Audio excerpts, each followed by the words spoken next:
네, 저는 김동철입니다. 저는 지난 30년 동안 한국 IBM 데이터 솔루션 팀엑스 소프트에서 IT에 관련된 일을 쭉 해왔습니다. 동시에 200여 회 넘는 신문의 기고 활동을 해왔고 빅데이터 관련된 책을 3권 출간하기도 했습니다. 최근에는 제약업계, 보안업계, 그리고 화제가 되고 있는 클라우드 업계의 고문 활동을 하면서 지내고 있습니다.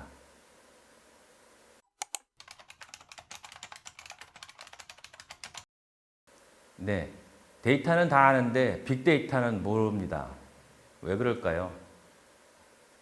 빅자가 붙어있기 때문이죠. 얼마나 커야 이게 빅데이터인지 알 수가 없기 때문입니다. 조금 쉽게 설명을 해드리자면 빅데이터는 상대적인 개념으로 현재 갖고 계신 데이터보다 조금 더 큰 데이터 또는 현재 갖고 있는 모든 데이터를 잘 활용해 보자 하는 측면이라고 생각하시면 될 것 같습니다. 제가 2015년에 출간한 빅데이터 삐딱하기라는 책에서 빅데이터에 대한 내용을 조금 더 쉽게 정의를 한 사례가 있습니다. 그것은 내부의 데이터와 외부의 데이터를 합쳐보자, 또는 기존에 갖고 있는 데이터와 갖고 있지 않은 데이터, 또는 의도된 데이터와 그렇지 않은 데이터, 이런 데이터들을 합치면 그것이 과연 빅데이터가 될 것이다. 이렇게 하면 좀 쉽게 이해가 될 거라고 생각합니다.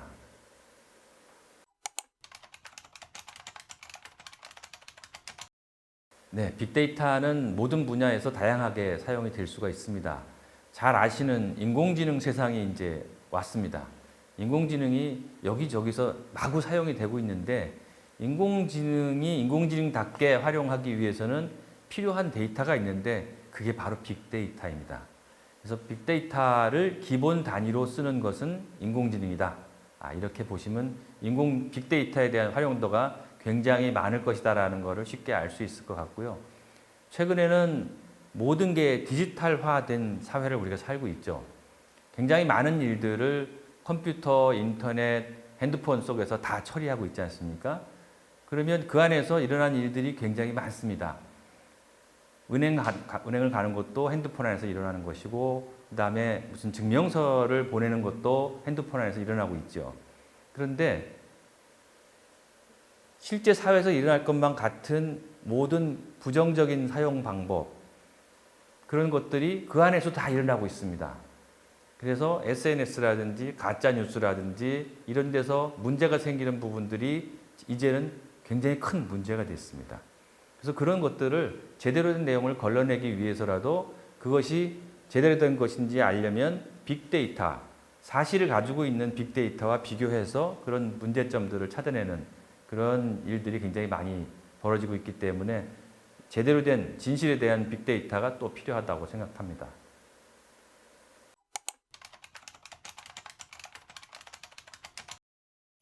우리가 사이버 보안이라고 하면 IT에 대한 보안으로 생각이 많이 되고 있습니다. 모든 데이터들이 컴퓨터에 저장이 되어 있고 그 데이터를 기반으로 우리가 실생활에서 여러 가지 행동들을 하게 되는데 거기에 누가 침투해가지고 자기 마음대로 데이터를 처리하거나 바꿔놓으면 문제가 커지죠. IT 쪽에는 그나마 최근까지 보안이 많이 잘 되어 있습니다. 그런데 IT를 조금 벗어나서 공장 또는 IT와 관련된 4차 산업이 있는 IoT와 관련된 부분들, 이런 부분들도 역시 다 IT가 사용되고 있지만 그 분야에는 보안이 굉장히 취약합니다. 그래서 그 사이버 보안으로서 할 수 있는 영역들이 굉장히 넓어지고 있죠. 그래서 지금은 사이버 보안이 SNS라든지 또 SNS를 넘어선 분야까지 굉장히 많은 일들을 처리할 수 있기 때문에 그런 부분들을 또 역시 빅데이터적인 측면에서 데이터들을 모아서 사이버 공격을 방어를 해야 됩니다. 예를 들어서 미사일이 한 방 날아오는데 그 미사일을 막으려면 도시나 국가 전체가 큰 방공망을 형성을 해야 막을 수 있죠. 마찬가지입니다. 사이버로 공격하는 것을 막으려면 보안 층층별로다가 또는 데이터별로 아주 두텁게 빅데이터적인 대처를 하지 않으면 막을 수가 없습니다.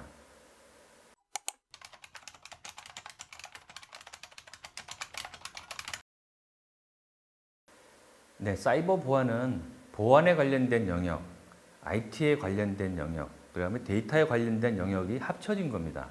그러다 보니까 보안에서 필요한 데이터들을 어떻게 하면 잘 활용해서 침입에 대비할 수 있을 것인가, 이런 내용들을 좀 공부를 할 필요가 있는데, 그러기 위해선 보안에서 어떤 데이터가 필요한지를 아는 것이 이제 중요하겠죠. 그런 교육들이 많이 마련되어 있을 거고, 데이터 측면에서는 굉장히 많은 데이터가 필요로 하는데 그 데이터는 계속 바뀌면서 새로운 침입에 대비하는 그런 데이터 셋이 돼야 될 거고 점점 커질 겁니다.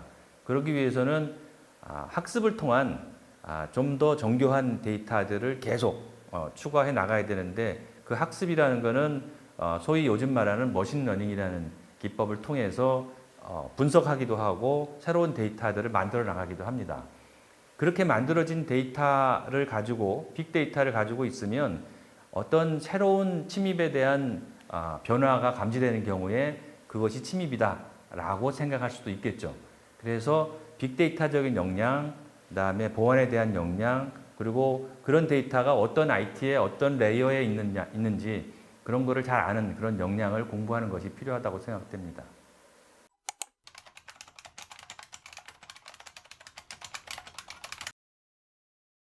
네, 우리나라는 카톡이죠.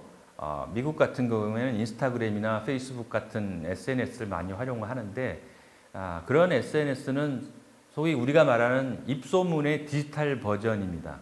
굉장히 강력하죠. 국가적 경계도 없고 소문이 마구 퍼져나가는 효과를 볼 수도 있죠. 거기 안에서 굉장히 여러 가지 현상들을 우리가 발견할 수 있습니다. 최근에 코로나 바이러스 같은 경우에는 어느 지역에 어느 정도로다가 코로나가 퍼지고 있는지를 실제로 병원에서 일어나는 사례 이전에 SNS를 들여다보면 미리 알 수가 있습니다. 그래서 실제 병이 발생하는 빈도를 예측하는데 SNS에 있는 데이터를 가지고 우리가 예측을 해낼 수가 있고, 그것은 미리 사전에 우리가 무엇을 얼마나 준비해야 되는지를 알 수 있다는 얘기가 될 수 있겠죠. 또 하나는 SNS에 굉장히 민감한 사람들은 트렌드에 굉장히 민감한 사람들이고, 그런 사람들 중에 하나가 이제 정치인이 될 수 있습니다. 선거의 결과를 미리 알고 싶죠. 선거의 결과는 우리가 어떻게 알 수 있나요? 공식적인 선거의 결과는 출구조사를 통해서 알 수 있죠. 그런데 SNS를 보면 그보다 더 빨리 알 수도 있습니다. 하루나 이틀 전에 알 수도 있죠.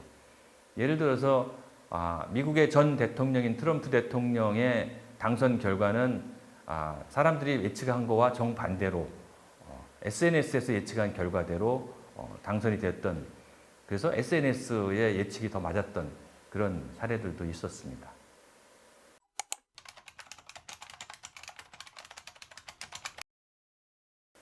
네. 여러 사람들이 평상시에 사용하고 있는 자동차를 하나 예를 좀 들어보겠습니다. 모빌리티 분야죠. 모빌리티는 굉장히 빠르게 발전하고 있고, 지금 길에 나가봐도 굉장히 다양한 모빌리티의 형태들이 나와 있습니다. 미래의 모빌리티는 우리 영화에서 좀 볼 수 있을 것 같아요. 영화에는 자동차를 타고 하늘을 날아다닙니다. 그런데 하늘에는 차선도 없고 신호등도 없습니다. 그런 경우에 자동차는 어떤 기능을 갖춰야 될까요? 안전하게 승객들을 실어 나를 수 있는 모든 빅데이터와 인공지능이 다 갖춰져 있어야 되겠죠. 엄청난 양의 빅데이터와 그걸 순식간에 처리해서 자동차가 어떻게 가야 안전하게 갈 수 있는지를 알려주는 인공지능이 같이 구현되어 있어야 되는 거죠.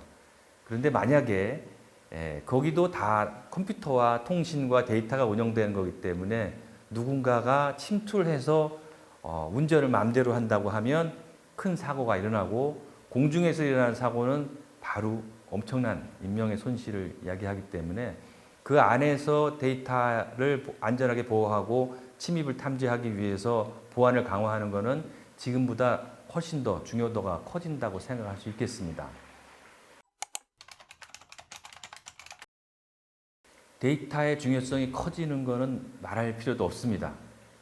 특정한 목적을 갖고 데이터를 모아온 것이 지금까지의 사례고, 앞으로는 목적이 없이 맹목적으로 데이터를 모으는 것만으로도 돈이 되는 세상이 됐습니다. 개인들도 자기가 데이터를 어디다 모았는지 한번 잘 둘러다 봐야 되고요. 특히 기업들도 똑같은 생각을 해야 됩니다. 하나의 사례를 들어보면 기업들이 모은 데이터 말고 버리는 데이터가 훨씬 더 많습니다. 그런데 그게 돈이라면 버릴 수 있을까요? 실제로는 보이는 데이터도 있지만 안 보이는 데이터는 훨씬 더 많습니다. 그런 것들도 다 데이터로 만들어서 뭔가 세상을 바꾸는 데 쓸 수 있다고 하면 우리가 기대했던 것 이상으로 세상을 바꿀 수 있다 이렇게 생각하고요. 빅데이터는 거기에 아주 중요한 인풋 자료로서 역할을 하게 될 것이라고 생각합니다.